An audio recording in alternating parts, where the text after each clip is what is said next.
Greetings, martial artists. Yuma here again with another Sword of Justice video. A very important video, by the way. This video will cover all the things I wish I knew before I played on launch day. As always, Sword of Justice always has something more to discover, and there are no guides, at least English guides, to help us through it, so that's what I'm here for. However, before we get started, I have amazing news for you all, and that is this video is sponsored by MuMuPlayer, which is an emulator developed by NetEase themselves, the same creators of Sword of Justice that we're playing, and Where Winds Meet, along with lots of known titles you love and play. I wouldn't be given this opportunity without you guys, so let's talk about MuMuPlayer. MuMuPlayer is an Android emulator perfect for those that struggle to play on their phone due to overheat issues, but also a PC that can't run the standalone version of Sword of Justice at max capacity due to maybe file size or just low end or outdated computer specs. This is a great middle ground. MuMuPlayer is free to install with no ad pop-ups in sight to disrupt your gameplay experience from start to finish. What you're actually looking here right now is the MuMuPlayer emulator itself. And to show you that, there you go, you can actually see that we are on MuMuPlayer this entire time.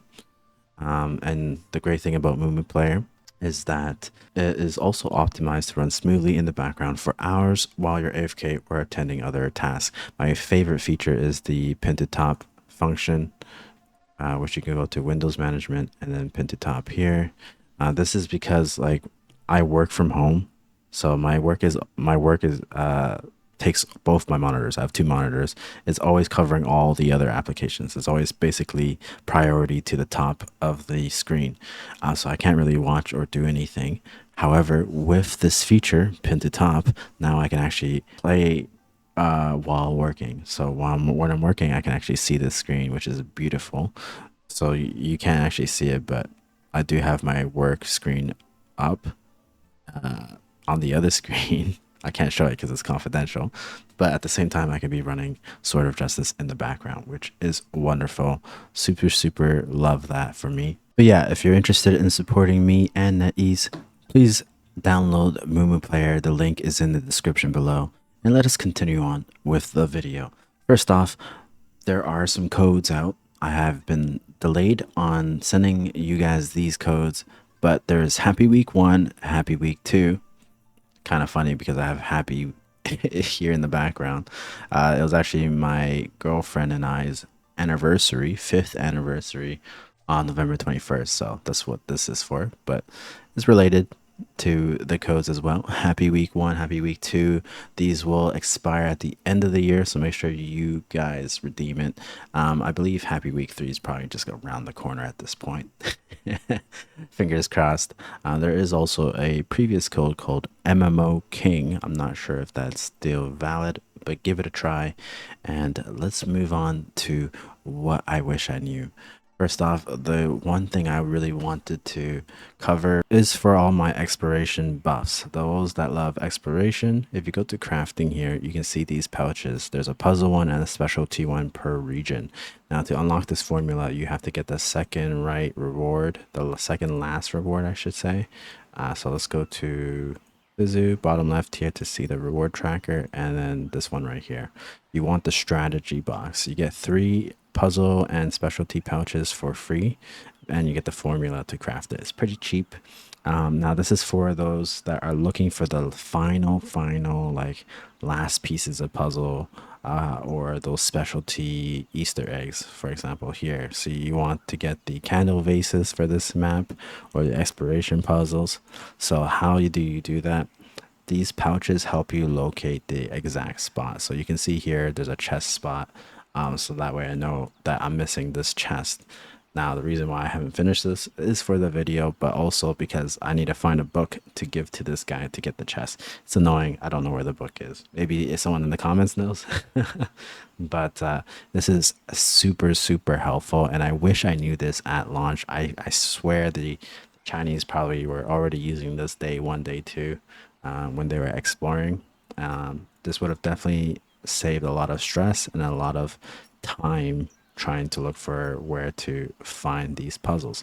So always make use of that pouch. To do it, you can go to your backpack here, go to gameplay, and then expiration. There's a lot of different steps. This is why it's very important to look through all your bags, like all these quests here. This is the second tip. If you click on these, sometimes it triggers a quest.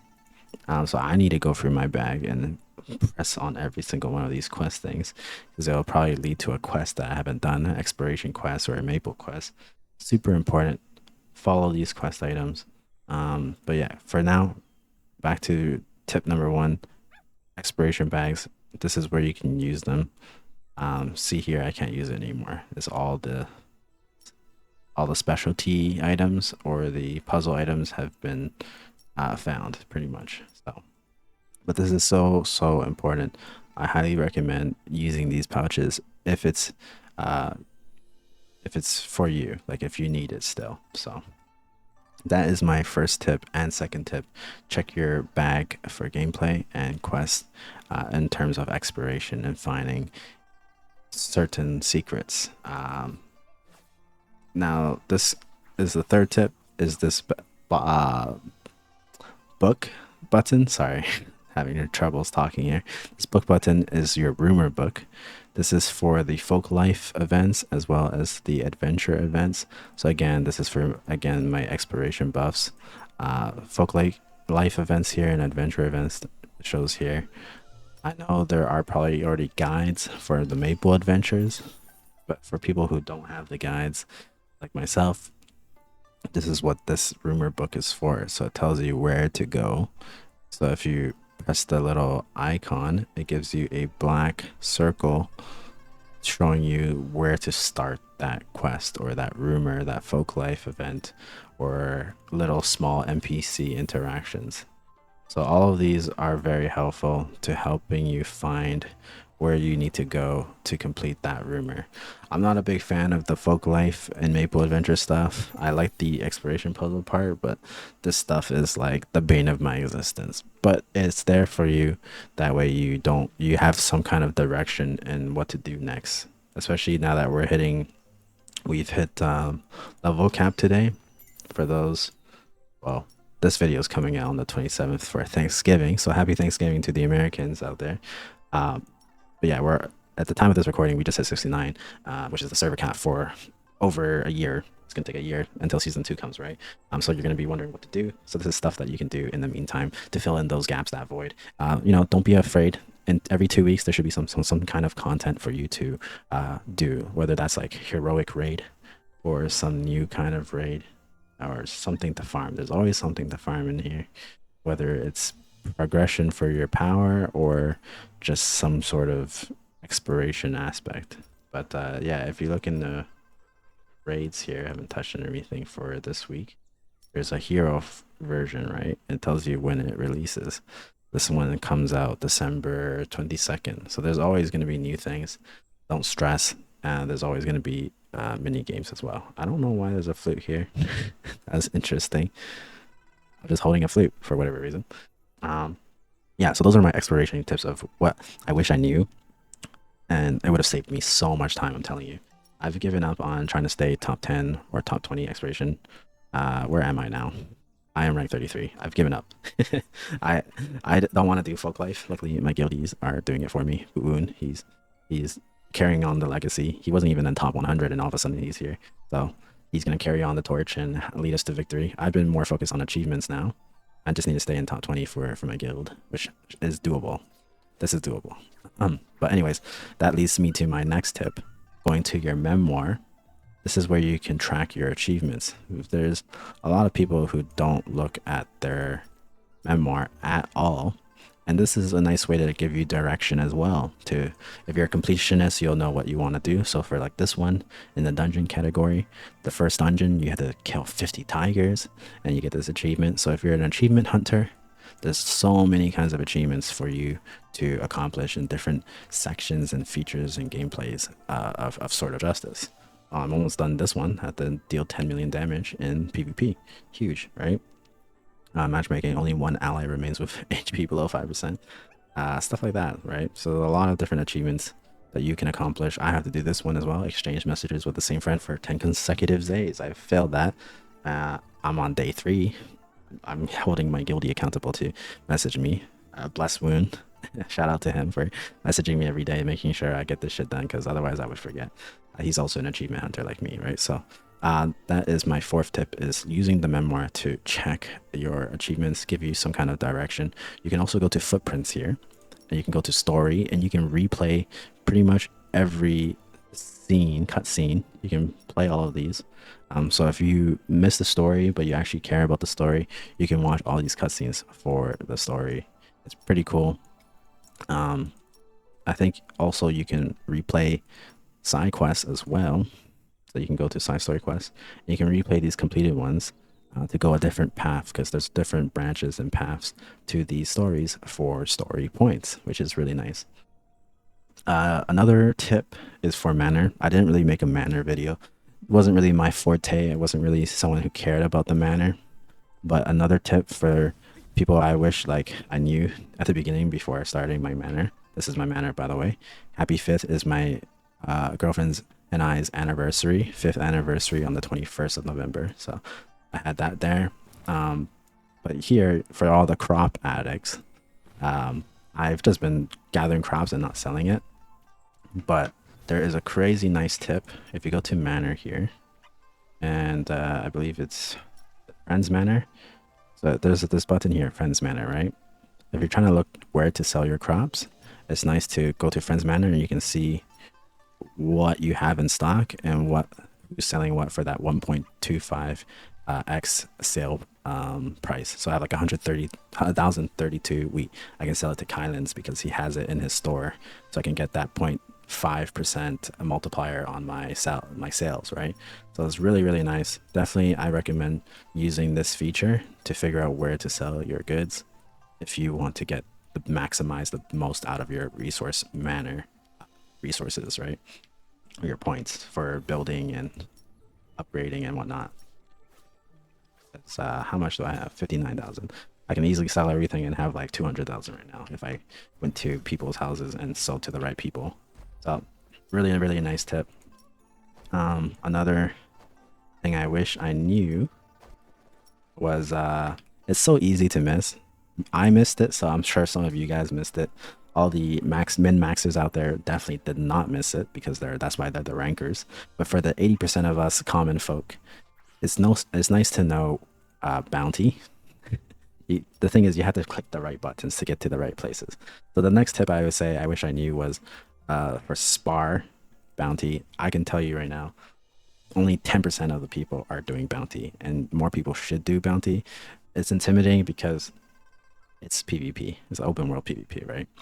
But so here's the spar section. There's a second tab, Martial World Conquest, that shows you the Guild League for Guild War, and then here's the bounty. Bounty gives you PvP gear, nice high level forged gear. Tier 5 bandits just unlocked. So you can see right now it's open. There's one here, and there's two in this instance, and there's one in this instance. It's a solo play, so you're one verse. It's a free-for-all basically, and you have to hold on to the flag. If you hold on to the flag, you have a chance to get all this loot, which is really, really nice. There's also one for team play, for raids as well. No, it's all team play, actually, sorry. Opens at different times. So if you're not doing this and you're an avid PvPer, you're missing out on some really good gear to gear up. So I highly recommend you do it. I haven't been doing it just because I've been content creating and managing my guild, but this is something you should be doing, especially if you're a PvPer, right? That's what the lucky slips are for as well, so you can get additional rewards. See, there was one for raids, like PvE dungeons, and then there was one for bounty, right? This is to help you get more bounty loot. So super, super important, as well as just looking through the tier quests.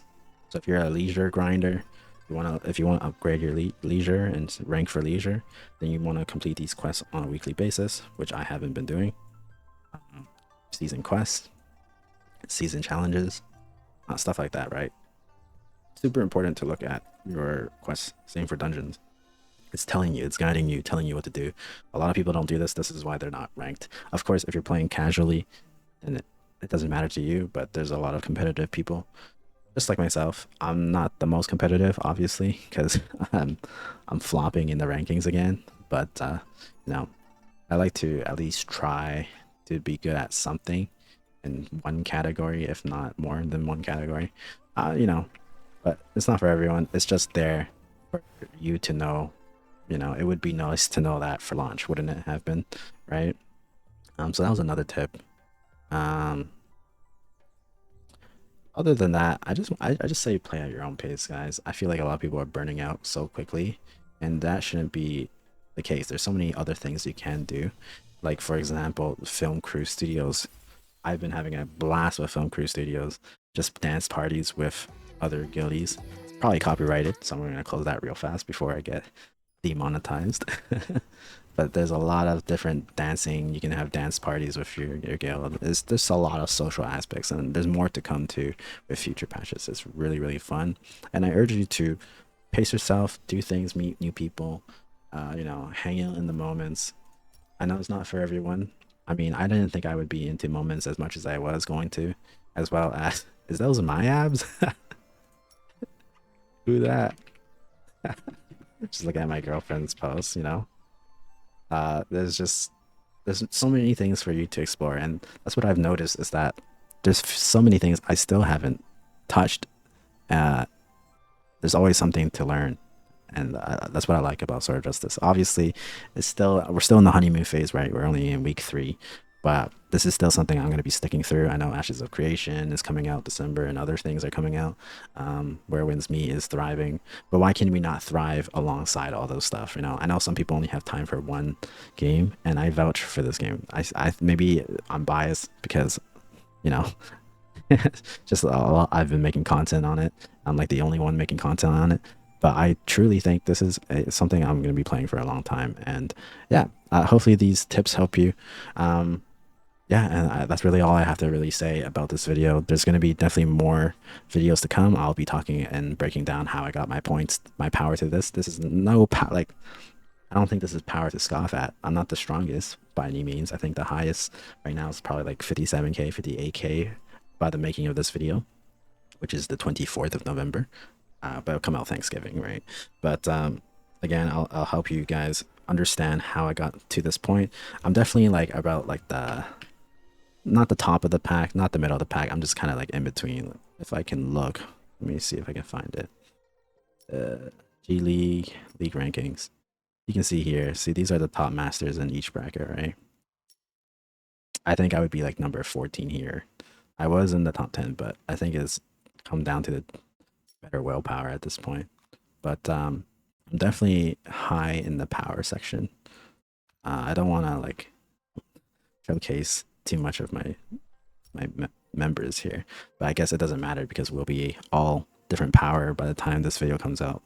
But yeah, I haven't done the new raid, so I'll probably be like 56k by the end of today. But yeah, there's you should be at this level, right? And I'll help you guys get to this level. That'll be for another video though.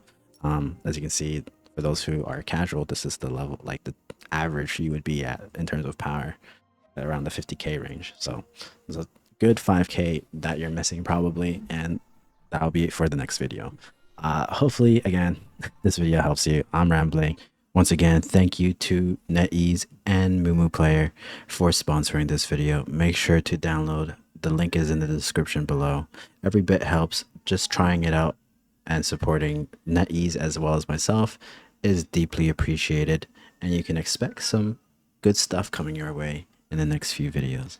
Cheers.